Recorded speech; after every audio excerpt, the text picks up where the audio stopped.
We are here today at Freshley's studio in Northeast Portland, and we are here to look at her beautiful art and talk about how to hang it, how to choose it. What else are we going to talk about today? What it's like to be an artist. Absolutely.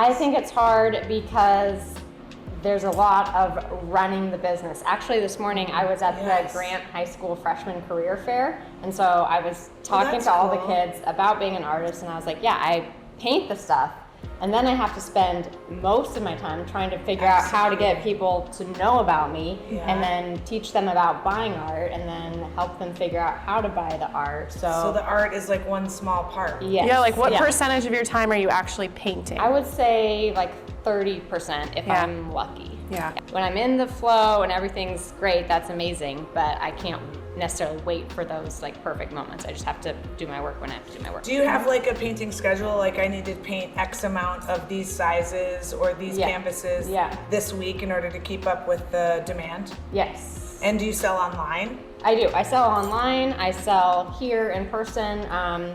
I also, it's kind of a mix between trying to get people to come here and see my work and then me also going out and about to other businesses. I was hanging my art at Perch Furniture. I'm about to have a restaurant show. Oh, good. I'm probably doing the Lake Oswego Festival of the Arts in June. So it's really a balance.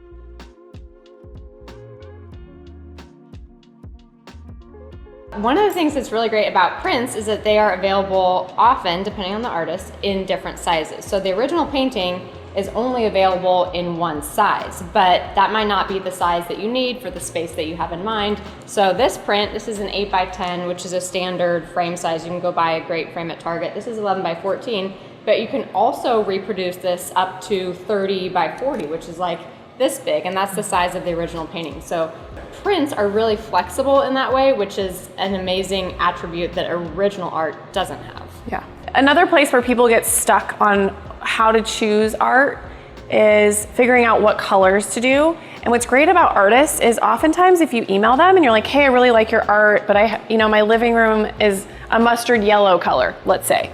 And Catherine doesn't typically do mustard yellow. Well, she might say, hey, that's not a problem. Like I'll add a tree that brings in that color of that room, or I'll do a different landscape version in the color scheme that you want that goes with what you have in your existing space.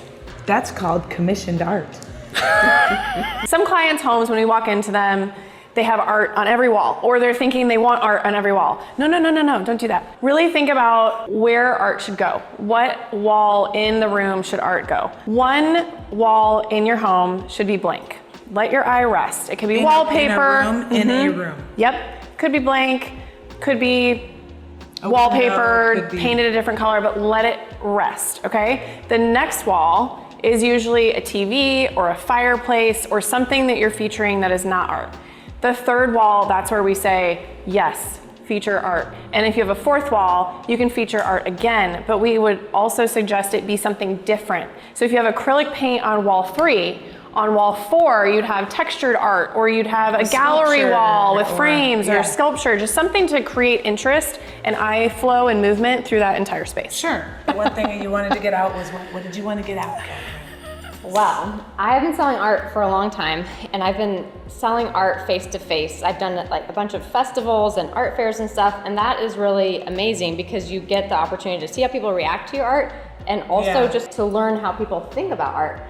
And what I've realized, which is just like heartbreaking to me, is that so many people are intimidated about the idea of buying art. I'm one of those people. Even if they like art, even if they have money to hypothetically spend on art, they think like art is for a certain type of people, or they have to have an art history degree, or like go to the museum every Saturday. And so I'm always trying to like overcome that, because as you guys know, like having things in your home that make you feel good, makes you feel 100%. Comfortable, like that are beautiful. Everybody deserves that. Everybody should have art, and it doesn't have to be complicated. Like if you like it, you don't have to know what it means or how. We say if you like it, we say to our clients, if you like it, then it's good Buy art. it. Yes, it's good art. Well, and one thing I read in your blog that just I completely agree with is like, don't buy art for a particular space. Yeah. Buy it if you love it, because you know what? You're probably going to move, Exactly. right? And then you can always reframe art. Yeah. Truly. You're probably going to move. So there are two types of art shoppers I have learned. Ooh, what are they? Hoity-toity, fancy-wancy. Well, there's that. But there's people who come in saying, I need a piece for over my couch. Couch is this big, colors are this. I need something very specific. Fine.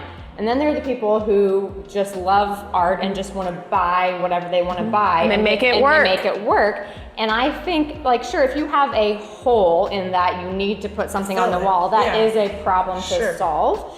But like you're saying, Wendy, you're probably going to move, or you're going to repaint the walls, or your couch might wear out over time. The art is durable. Like, it's going to last. So buy the things you love. Think of the long game. I think that's super important. What advice do you give to people who come in here and are asking, how do I start an art collection? Or like, will this art go with the art I have at home? What's your advice to them? Yeah, so I think one of the first things that you should do is just start paying attention. Like, if you're at your friend's house or you're in a hotel room or whatever, what do you like? Are you drawn to portraits? Are you drawn to black and white photography or things that are just colorful? Landscapes. So that's kind of the first. So just start paying attention.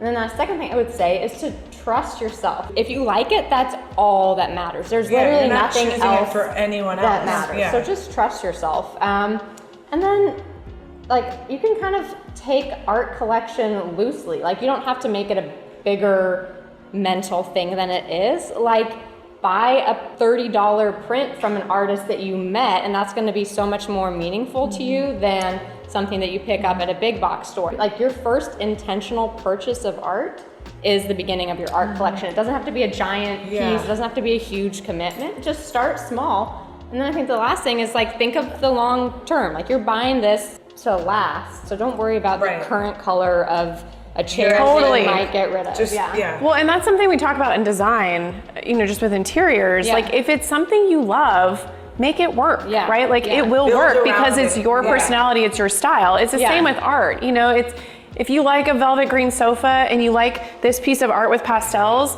and you don't think they go together, well, guess what? Now they do, because it's your style, it's your feel. And then you can find that rug that ties them together. You can find that vase that ties them together, but I think everybody overthinks it, right? And you just have to make it work. I think that you're kind of answering Teal's question about, like, is it going to go together? How do you think about that? And I just don't think that matters. Like, maybe you get home and you decide, oh, I don't want to hang this piece next to that piece, but it goes together in the sense that if you like it all, and it kind of, like, it tells the story of your life. Like, my husband and I have the most diverse art collection. Like, we have a map that is framed really nicely of a place that's really special to me. We have stuff we've picked up on our travels, and like, put them all side by side. They don't go together, and that they don't, like, match like a bed set matches, but I like think they look people can relate to this with, like, books. Books don't necessarily need to match, but they could bring up a memory, or they could have been purchased on a trip or whatever. It's the same thing with cocktail books. There's a way to make them look. It's literally how we approach design. We tell people, like, you know, when you're approaching a room and you don't know where to begin, it's the same thing. Look at a hotel, look at a friend's house, look at a magazine, collect your thoughts, and then choose on how it makes you feel. So it's kind of consistent, which is interesting throughout. Tell us a little bit about framing. Like, all of your frames are consistent. There's a reason for that. I get it. We're in a gallery space. But let's say you're commissioning a piece of art, or you're buying a piece of art, and it comes rolled up, or you know, it's been shipped, or you're lucky enough to come to a studio like this and select it. What is your advice on framing? Selling framed paintings is kind of a new thing for me. I used to always sell my paintings unframed. So all the canvases are stretched. They all have like 1.5 inch border, and I would paint the border a solid color. And so that means this is framed. Yeah, this is framed. So that means that it's ready to hang on the wall, because and this is wrapped. Yeah, exactly. Canvas. Yep. You're not supposed to touch. Oh, you're good. Framing, you either have stretched canvases or you sell with this little maple wood. Yeah. But in your house, do you frame? Yeah, so I actually, a couple pieces that my husband and I have purchased, I had framed this exact same way. This is a guy in Portland who does my framing. I like a really simple, clean frame. That's kind of my aesthetic, whether it's a light color wood or it's white. And I feel like it just kind of like lets the art do its thing. It lets the art do its thing, but it takes it up a notch over it being unframed. So I still sometimes sell the paintings unframed because then that lets the customer make the decision about it, and obviously the framing adds a little bit of expense. A little bit, yeah. So they can take it home and just and make a framing decision later. Sure. But I just think something really clean and crisp. It's like, I always think of it as like a gorgeous woman is getting dressed for the evening. She's got her outfit on, and then she puts on the earrings, and that's just like the extra. jewelry, or we she always puts say on that, her the lipstick jewelry. or whatever. It's the finishing touch. It's the finishing touch. Yeah. Well, and framing too, if you're thinking about your art collection and all these random pieces, right? Yeah, This yeah. old map and this brightly colored Yeah. acrylic Landscape painting, or whatever. you can get them framed. I know framing is expensive, Yeah. but you can get them framed in a similar way. Yeah, So that then could be they a start, cohesive that's element. right, Absolutely, yeah. exactly. And I would say that's something that you would probably want to consider anyway. Like, what are the other wood finishes, or what other finishes do you have in your house? How will this frame kind of tie in with that? So that makes perfect sense. Especially for type A people. Lighting is so important. It's definitely my jam. It's something I'm really focused on. Lighting to me evokes a feeling and a vibe and is so important. Morning, noon, and night. Part of what creates a vibe is how and where you light or spotlight your art. The only time you really have creative justice and really have control over how you light your art is during a remodel. Construction. And you've got your walls blank and you've got the opportunity to put lighting either in the ceiling as a ceiling mounted light that shines onto the art, so it spotlights it. So that could be a surface mount light that shines down. It could be a can light that's an eyeball or a gimbal that rotates down to then project light onto the art. And the third and final way, and this is what you can do when you're not in a remodel, is you can light your art by placing a sconce above the art and having it be almost like you can imagine a library light. And it's a great way to add a brass or a color or lighting expression above the art, but it is beautiful to light art. Okay, how do we hang our art? I have so much to say. Everyone in the world hangs their art too high. It drives me crazy, kind of like a 3,000 or 5,000 Kelvin light bulb. You cannot hang your art too high. It totally disrupts everything in life. My husband would disagree. I know. Because he's taller. No, this is an argument. His vantage point is different. No. So obviously 2 things to consider when you're hanging your art. One is if you have super high ceilings, yes, you will take everything in the room. Your eye will go up a little bit higher. What's the second? Ceiling height. Oh, and the size of the piece. The size of the piece also affects how high you hang it. So like if you can see behind me, the middle piece is a little bit bigger and it's hung lower. The bottom of the frame is hung lower because the piece is overall bigger. Whereas the piece next to it is hung a little bit higher because the overall piece is smaller and these two are kind of talking to each other. So there's lots of things to consider, but one other reason that Mary, Barb, and Ruth, you should be hanging your paintings lower is because if you do screw up the height and it's hung low, what happens when you move the art up when you raise it? You're not showing the ding and the dong and the holes in the wall. You're covering them up versus if you hang it too high, you're gonna have a hole there and then you're bringing it down. So start low. Catherine, what else? What are else? we missing about hanging art? So a level, or if you live in a 100-year-old house like me, You can't do the walls. there's the levels. Nope. No. So you want to consider what is the use case of the room.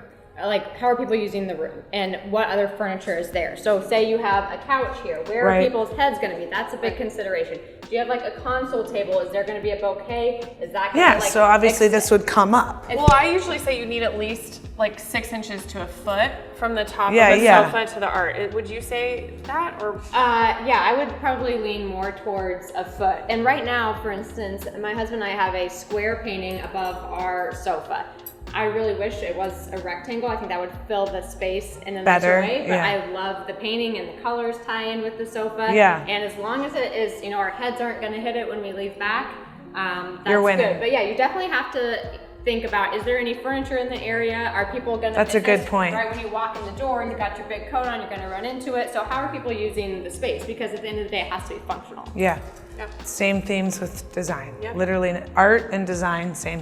We are really proud of the prints that we offer, and it's like we were talking about earlier, I was saying that I think everybody deserves to have art in their home. It's really important to me to be able to offer art Different at price more points. accessible price Yeah. points. Yeah. For some of the prints we make here on a professional printer, the larger ones we have done, but the whole process is like top of the line. And Yeah, I I mean, Yeah. you people cannot tell me tell. all the time they think these are the original paintings. But what I wanted to get back to is your point about big mats. So like this is a 16 by 20 print. Here you can buy, this would be an 11 by 14. So when you buy this frame that comes from a big box store, it comes with a mat. So it's up to you to take the mat out and put this big print in, or use the mat. And then in that case, then you would buy a smaller, which would mean more affordable Got print. it.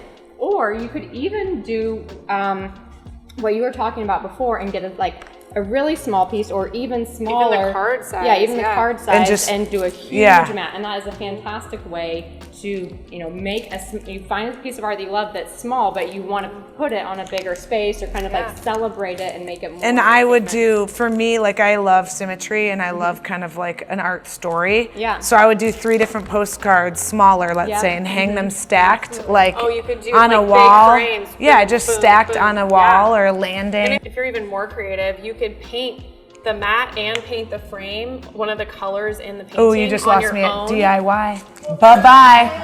DIY. Bye-bye. Nope. Or you could paint it in a really thick acrylic, fun color that comes from the painting. Okay, I'm back in because you can buy the mat in a different color. No DIY for mama.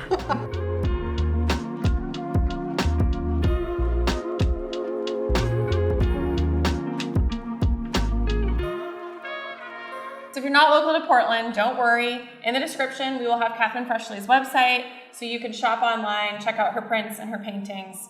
Thanks so much for watching our YouTube today about how to hang art and how to pick art and all the things around art. Art is cool, and art is accessible, and art is affordable. And if you need more information on art or design tips, check out Teal and Scott at Teal and Scott on Instagram, Catherine Freshley. If you like Catherine's art, head to our How to Pick a Sofa blog where it's featured at Perch Furniture. Don't forget to like, Share, subscribe, forward, facts, dot matrix. Whatever. I'm wearing my daughter's jeans by accident, my husband's underwear, so like whatever's happening here is not intentional. So another Size question. matters. Yes, what didn't even get size do I get my art? We have a customer. We're here today at We actually Catherine's. don't need to yell because we have microphones. She tells me this every And you day. have something black in your teeth. That's What's on really my big. teeth? Hang on, I'll help you. I have a mirror. I got it. I got it.